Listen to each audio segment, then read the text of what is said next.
সুপ্রিয় ফেসবুক বন্ধুরা, সবাইকে প্রীতি ও শুভেচ্ছা জানাচ্ছি। সৌজন্যপ্রাপ্ত বইসমূহ থেকে কিছু কথা ও পাঠ নিয়ে আপনাদের সামনে উপস্থিত হয়েছি। আজকে আপনাদের সামনে যে বইটি উপস্থাপন করব, বইটির নাম রোদের ডানায় জলপুষ্পের ঘ্রাণ। রোদের ডানায় জলপুষ্পের ঘ্রাণ কাব্যগ্রন্থটি লিখেছেন রফিকুল ইসলাম। আমরা প্রচ্ছদটা দেখে নিই। রোদের ডানায় জলপুষ্পের ঘ্রাণ, কবি রফিকুল ইসলামের কাব্যগ্রন্থ। প্রচ্ছদের পিছনের অংশ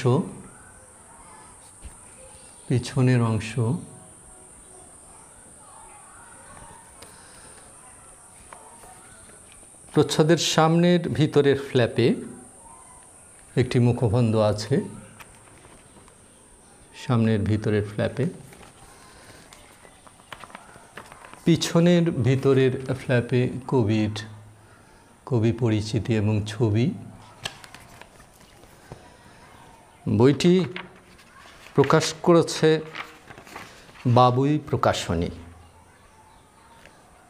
বইটির প্রচ্ছদ করেছেন মাসুমুর রহমান। আমরা প্রিন্টার্স লাইনটা একটু দেখে নিই। Printers lines. বইটার উৎসর্গ করা হয়েছে আমার শ্রদ্ধাভাজন শ্বশুর মরহুম মোহাম্মদ আবু হেনা। সূচিপত্রটা কবিতাক্রম হিসাবে এখানে লেখা। সূচিপত্রটা দেখা যাক।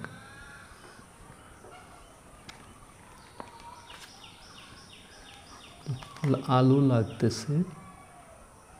সূচিপত্র 2 পাতা জুড়ে সূচিপত্র। অন্যান্য দিনের মতো আজকে কাব্যগ্রন্থের নাম কোনো কবিতা নাই, সুতরাং পরপর 2টা কবিতা পড়ে শোনাব। রোদের ডানায় জলপুষ্পের ঘ্রাণ কাব্যগ্রন্থের প্রথম কবিতা। শীত আসবে বলেই। শীত আসবে বলেই পৌষের শীতার্ধে দাপটে পথের মতো তোমার পায়ের চিহ্ন আঁকে। হিমেল হাওয়ায় হলুদ পাতার মতো ঘরে ফেরে পাখি বিষণ্ণ মেখে। শীত আসবে বলে ইচ্ছেগুলো শীতের সকালের মতো উষ্ণতা হারায় কুয়াশার আবরণে।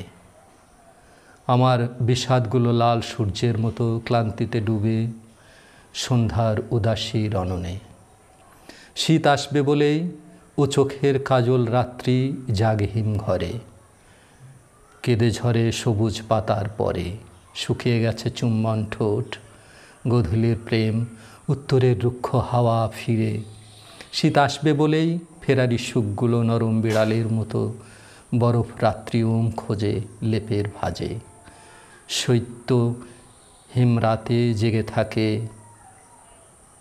পুকুরের জল, ঘাসের শিশির রোদ্দুরের খোঁজে। এবারে দ্বিতীয় কবিতা। প্রত্যাশা আজ প্রত্যার্হিত। অনেকটা সময় লবঙ্গের সুঘ্রাণে হারিয়ে গেছে। পরম সহিষ্ণুতায় দুঃখগুলো প্রথিত মনে। 7-7টি বসন্ত পড়ে গেছে তপ্ত বৈশাখে। প্রতিশ্রুতির নামতা মেলেনি প্রতিশ্রুত ধারাপাতে। গর্ভিণী মেঘেরা আজ সুখের বার্তা নিয়ে এসেছে।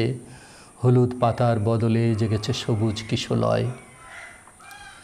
অনুভব ছুঁয়ে সৌভাগ্যের বারান্দায় সুগন্ধ ছড়ায়। স্বপ্নলতিকা এখন জানালার কার্নিশ ছুঁয়ে যায়।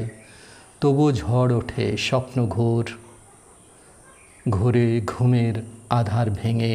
বিস্ফোরিত আগ্নেয়গিরির জ্বালামুখ বেয়ে প্রথিত কষ্টগুলো নিঃশব্দ কান্নায় জেগে ওঠে। সুঘ্রাণ গোলাপে কাঁটাগুলো অলক্ষ্যে থাকে চেয়ে। দূরে ওই নীলিমায় পাখিরাও উড়ে যায় ফিরে। আঙুলের ফাঁকে সুতা কাটা ঘুড়িটাও উড়ে যায় দূরে দূরে, অনেক দূরে, অনেক দূরে। তো বন্ধুরা, আজকে এই পর্যন্তই। সবাইকে প্রীতি ও শুভেচ্ছা জানিয়ে আবারও শেষ করছি। ধন্যবাদ সবাইকে।